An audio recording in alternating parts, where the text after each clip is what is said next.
Now जावा के अंदर आज हम पढ़ने वाले हैं कि एरे ये जावा के अंदर किस तरीके से यूज़ होता है। What is an array? So array का मतलब क्या है, एरे किस तरीके से यूज़ होगा, ये हम आज जावा के अंदर पढ़ने वाले हैं। सो गाइस, सबसे पहले मैं आपको एक बात बताना चाहता हूँ कि एरे का डेफिनेशन क्या है। What is the definition of array? So basically हमने ये कंसेप्ट C++ के अंदर भी पढ़ा हुआ है। So what do mean by array? So array का मतलब होता है, array is a group of या फिर ग्रुप की जगह कई बार वर्ड आप चेंज करते हो, collection of similar kind of elements, similar type of elements. Okay, ये एरे का डेफिनेशन है। एरे इज अ ग्रुप या फिर collection of similar type of elements.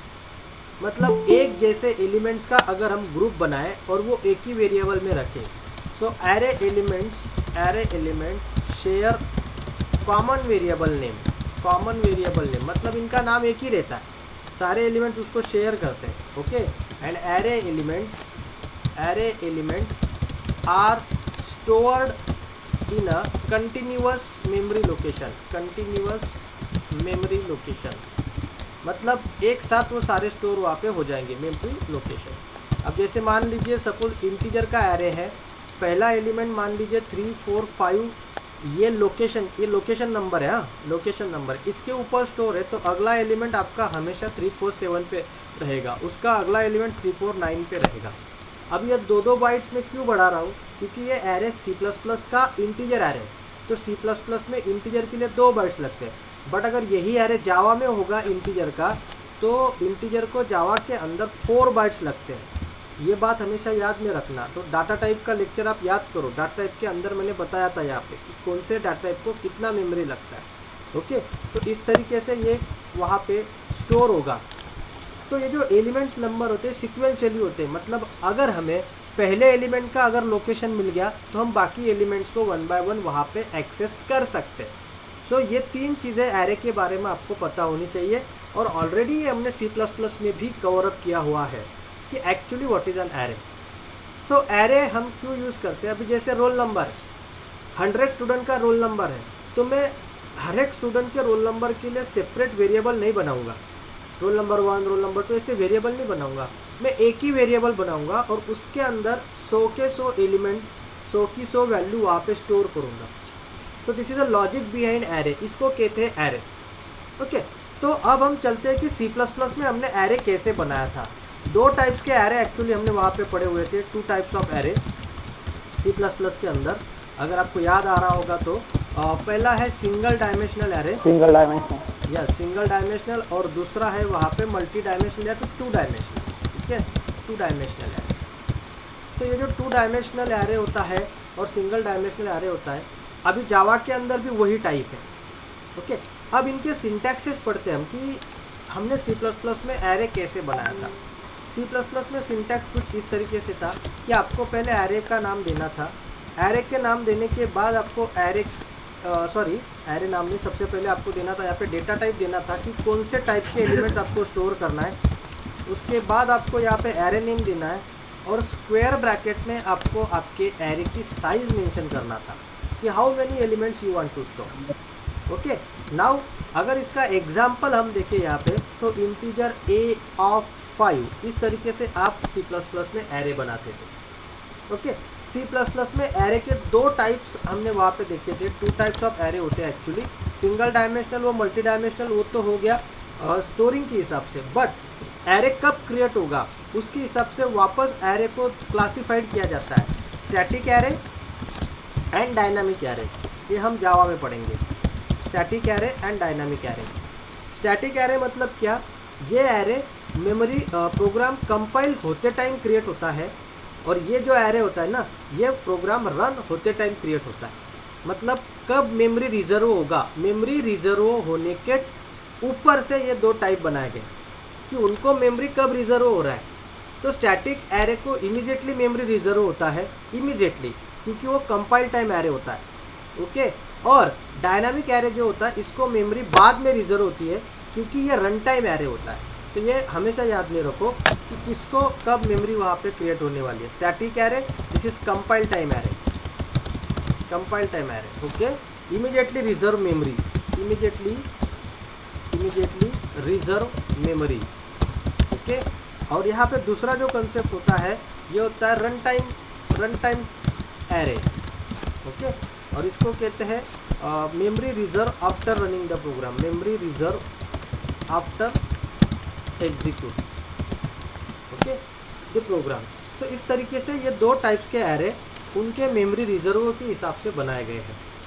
तो ये जो एरे C++ में यूज होता था, C++ में हमेशा हमने स्टैटिक एरे यूज़ किया। ओके, स्टैटिक एरे हमने वहाँ पे यूज़ किया। C++ में डायनामिक एरे भी हुआ करता था। ओके, और वो एरे भी हमने C++ में कवर अप किया था। बट अभी करते हैं जावा की बात। अब आते हैं जावा के अंदर की, ये तो मैंने C++ के रिगार्डिंग आपको बताया। अब हम बात करते हैं कि जावा के अंदर अगर मुझे एरे बनाना है तो जावा के अंदर आपको डायनामिक एरे बनाना होता है। Dynamic array that is run time array. Okay, so how to create array in Java. देखिए, अभी C++ का सिंटैक्स बहुत अलग था और जावा का सिंटैक्स बहुत अलग है। तो आपको यहाँ पे जावा के अंदर एरे बनाने के लिए सबसे पहले आपको लिखना है डेटा टाइप। डेटा टाइप लिखने के बाद आपको वहाँ पे आपके एरे का नेम देना है, एरे नेम। एरे नेम देने के बाद आपको यहाँ पे स्क्वायर ब्रैकेट देना है, एम्प्टी वाले स्क्वायर ब्रैकेट, एम्प्टी। उसके बाद इक्वल टू करना है। इक्वल टू करने के बाद न्यू कीवर्ड यूज़ करना है और यहाँ पे वापस आपको डेटा टाइप देना है और फिर यहाँ पे आपको साइज देनी है सीरीज, क्योंकि ये डायनामिक एरे होता है, यह रन टाइम एरे होता है। जावा का यहाँ पे रन टाइम एरे होता है। बेसिकली एरे जावा के अंदर एक ऑब्जेक्ट के ऊपर से काम करता है, ऑब्जेक्ट के हिसाब से काम करता है, क्योंकि शुरू में हमने देखा है कि Java is a fully object oriented programming language. Each and everything in Java consider as a object and class. तो एरे भी एक ऑब्जेक्ट ही होगा, तो हम यहाँ पे एक ऑब्जेक्ट बनाते। पहले हम डेटा टाइप देते कि आप कौन से टाइप का एरे बनाने की कोशिश कर रहे हो, फिर हम उसका एरे नेम देते हैं। एरे नेम देने के बाद स्क्वायर ब्रैकेट देते हैं। स्क्वायर ब्रैकेट देने के बाद इक्वल टू साइन और फिर यहाँ पे न्यू कीवर्ड के ज़रिए, जैसे हम अभी क्लास एंड ऑब्जेक्ट में भी पढ़ने वाले कि हम ऑब्जेक्ट कैसे बनाएंगे, है ना। तो थोड़ा सिंटैक्सेस अलग है, तो इसके ऊपर आपको कॉन्सेंट्रेट करना है। एरे का लॉजिक नहीं बदलेगा, एरे का स्ट्रक्चर नहीं बदलेगा, सिर्फ यहाँ पे बदलने वाला थोड़ा सा सिंटैक्स, क्योंकि ये एरे हम रन टाइम क्रिएट करने वाले हैं। ओके, सो रन टाइम जब एरे क्रिएट होता है तो you have to use new keyword. New keyword के ज़रिए आपको उसको क्रिएट करना है। ओके, और उसके बाद अगेन डेटा टाइप देना है, अगेन डेटा टाइप कि ये कौन से टाइप का एरे बनने जा रहा है, और फिर यहाँ पे आपको साइज मेंशन करनी है कि how many number of elements you want to store, that's it. तो अगर मुझे 5 साइज़ का एरे बनाना है, मान लो integer a equal to new integer 5 like this, तो ये आपका एरे बनेगा। ओके गाइस, तो इस तरीके से ये कंसेप्ट ध्यान में रखो कि जावा के अंदर एरे किस तरीके से बनता है। ओके, नाउ यहाँ पे देखो कि actually what is an array. जो अभी मैंने आपको बोला कि normally array is a collection of similar type of elements that have a continuous memory location, जो मैंने अभी से डिस्कस किया। और एक और बात मैंने अभी बताई कि जावा एरे एक ऑब्जेक्ट होता है। Okay, now look at here, diagram के हिसाब से समझते हैं कि एरे किस तरीके से स्टोर होता है। So this is an array जिसमें मैंने 10 साइज का एरे बनाया हुआ है। तो जिस तरीके से स्ट्रक्चर C++ में था उसी तरीके से स्ट्रक्चर यहाँ पे भी रहेगा। 10 वैल्यू के लिए आपका एरे क्रिएट होगा इस तरीके से, और हमेशा यहाँ पे फर्स्ट इंडेक्स 0 से होगा। तो अगर आपका 10 साइज का एरे है तो लास्ट इंडेक्स 10-1 रहेगा। ये हमने C++ में भी देखा हुआ है, क्योंकि एरे के अंदर जो वैल्यू स्टोर होते हैं ना, उनको वहाँ पे इंडेक्स नंबर दिया जाता है, और ये जो इंडेक्स नंबर है ये 0 से शुरू होता है, हमेशा 0 से शुरू होगा, 0, 1, 2। मतलब अगर आपको एरे का पहला एलिमेंट लेना है तो एरे का नाम लिख के स्क्वायर ब्रैकेट में आपको उसका इंडेक्स नंबर देना होता है, ताकि हम एरे की उस लोकेशन की वैल्यू को एक्सेस कर सकें। So this is a simple structure of array. ये 10 साइज का एरे यहाँ पे बना हुआ है, उसके इंडेक्स नंबर 0 से 9 रहेंगे। और अगर आपको पर्टिकुलर एलिमेंट वहाँ पे एक्सेस करना है, पर्टिकुलर एलिमेंट वहाँ पे आपको लेना है, तो उसके लिए फिर वहाँ पे आपको एरे दिया गया है, और ये इंडेक्स नंबर के ज़रिए हम उसको एक्सेस करेंगे 0 से 9 तक के। सो 0, 1, 2, 3 ये उनके इंडेक्स नंबर होते हैं। ताकि हम एरे के उस पोजीशन का नंबर एक्सेस कर सकें। Okay guys, now let us take a simple example of array. Okay, उसके पहले दो टाइप्स के एरे होते हैं, सिंगल डायमेंशनल एरे और मल्टी डायमेंशनल एरे। तो अभी सिंगल डायमेंशनल एरे क्या होता है, जो हमने अभी सिंटैक्स देखा वो सिंगल डायमेंशनल का ही सिंटैक्स है। तो वो सिंगल डायमेंशनल एरे किस तरीके से बनता है, वो सिंटैक्स, उसका एग्जाम्पल, और फिर इस तरीके से यहाँ पे ये उसका structure 0 1 2 3 4 these are index numbers, और उसके अंदर की वैल्यू अगर मुझे एक्सेस करना है तो आप कैसे लिखते हो। अगर यहाँ की वैल्यू मुझे लेना है तो you should write A in bracket 0, मतलब यहाँ से मुझे वैल्यू चाहिए। अगर मैं यहाँ से वैल्यू लेना चाहूँ तो ए मतलब आपका array name in square bracket आपका इंडेक्स नंबर दैट इज़ 1, तो यहाँ से मैं वैल्यू वहाँ पे एक्सेस करूँ। Okay, now this is a simple example to create a array in Java. Okay, अभी इसमें मैंने एरे क्रिएट किया है और फिर एरे से वहाँ पे मैंने एलिमेंट एक्सेस किए। नाउ एक लाइव प्रोग्राम में आपको बताता हूँ कि किस तरीके से एरे हम वहाँ पे क्रिएट करेंगे। सो सबसे पहले एक नया फाइल यहाँ पे खोल दिया हमने, फाइल को सेव कर देते हैं, सेव एज। ओके, हमारे पर्टिकुलर लोकेशन पे उस फाइल को सेव कर देते हैं।